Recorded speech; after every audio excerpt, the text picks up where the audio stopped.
first we need to perfect our plan, and then use the people we know to inject this into the national conversation, and see who's really down and who's not. And who's not down shouldn't get our support, straight up. I believe you're the first repeat guest that I had. My first season of doing this podcast, you were gracious enough to spend some time with me then.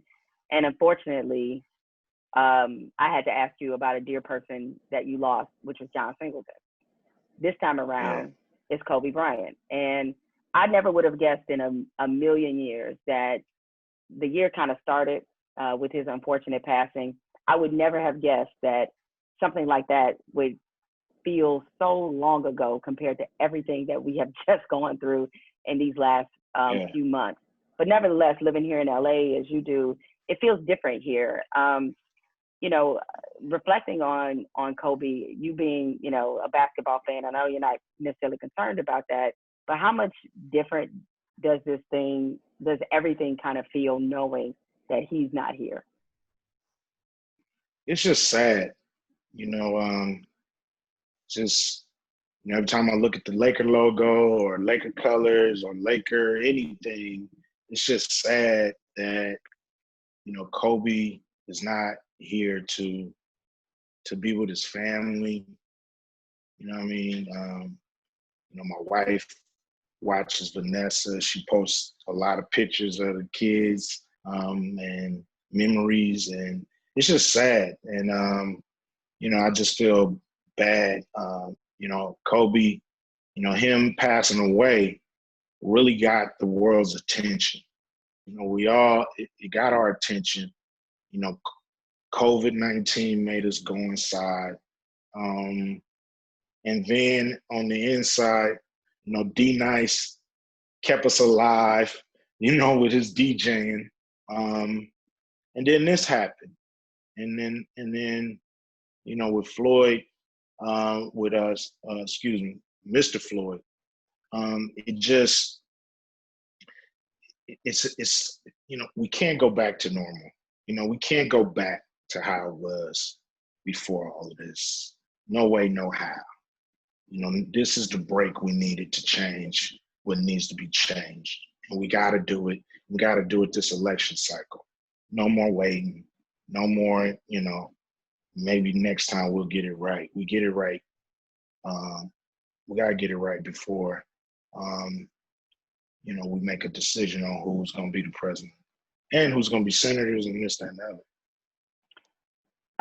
You know, as a lot of the talk, as you mentioned, is about to turn political because we're heading into November in a very important election. Are there things that are there ways in which you plan to activate around this election in order to push for this equality that is obviously top of mind for you?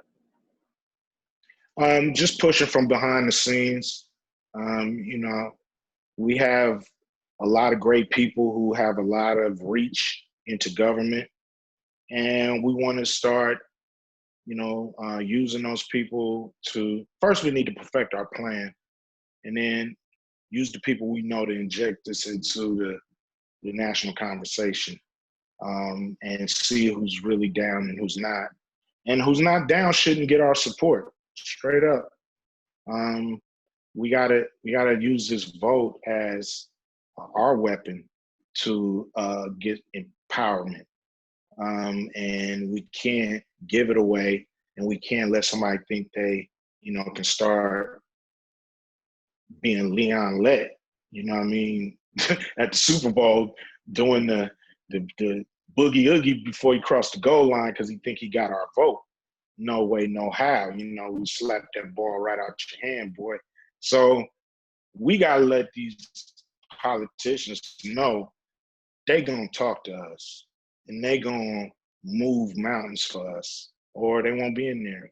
And we need to have a plan for that, you know. So this is why I want a plan that we can have some kind of consensus on as, you know, intelligent people trying to move forward. And hopefully we can get some wind behind ourselves and push it through.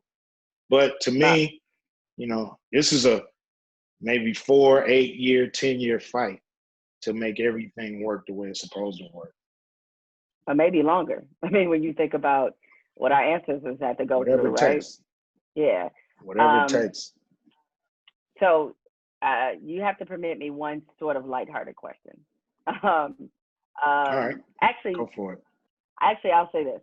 One a pseudo serious one, but of a lighthearted nature, and one very lighthearted question. All right, the one pseudo serious one is, I mean, I mentioned Kobe. The other person that we all lost was John Witherspoon, and since the last time that we sat down, and I know how meaningful he was in your life and in your career. I know before when we talked, you discussed that you were formulating plans to do another Friday with the original cast. Where do those plans stand now with the passing of John Witherspoon?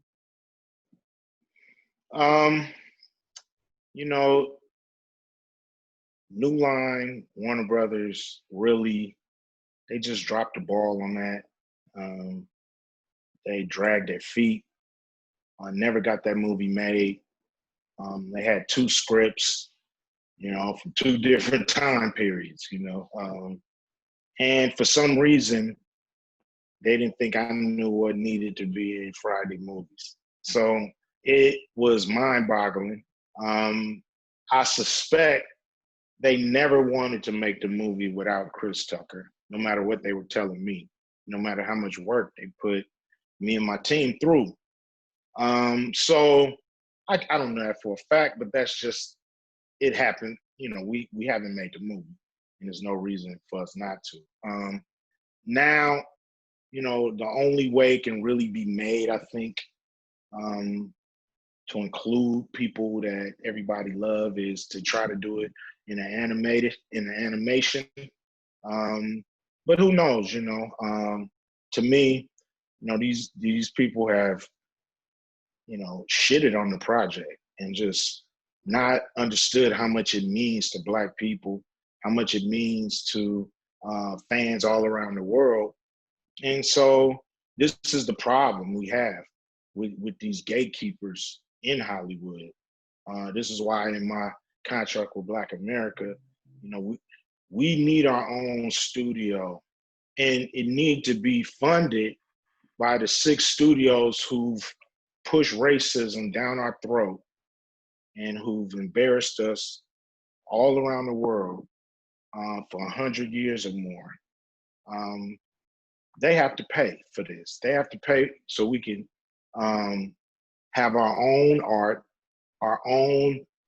we can greenlight our own movies without their influence, and we own the movies, and they can license them or they don't have to. We can put them out on our own streaming services. But cops learn how to be bad from the TV when they little. They learn how to kick our ass when they watching, Hill Street Blues or NYPD Blue or Cops or anything else that show that we end up in jail. So they have to pay for this. They owe us. They're part of the problem. So this is the problem with Hollywood. This is the problem that I'm fighting for. This is why people are going to come after me, because I'm telling the real, and it needs to be done. And it's just a drop in the bucket. What we're asking for is a drop in the bucket. They make 1 movie for this amount of money that we're asking for. So they got to do it. And if they don't, they're going to have consequences and repercussions. It sounds like, though, to some degree, you're not hopeful about this being made. No. I mean, they've shown me for almost, 15 years that nothing I give them they want to make. And if I put these scripts up, you would laugh out loud in your seat. But I'm not going to do that. But it's a shame that we have to go through this. And look, there's probably 50 Black artists with 10 projects apiece that can't get made, from the top of us to the ones that struggle. Name one Black artist or actor or director or producer. And I'm not saying white guys don't have that, but they got more lanes to get it made. We don't have advocates in executive positions. Our shit don't get made.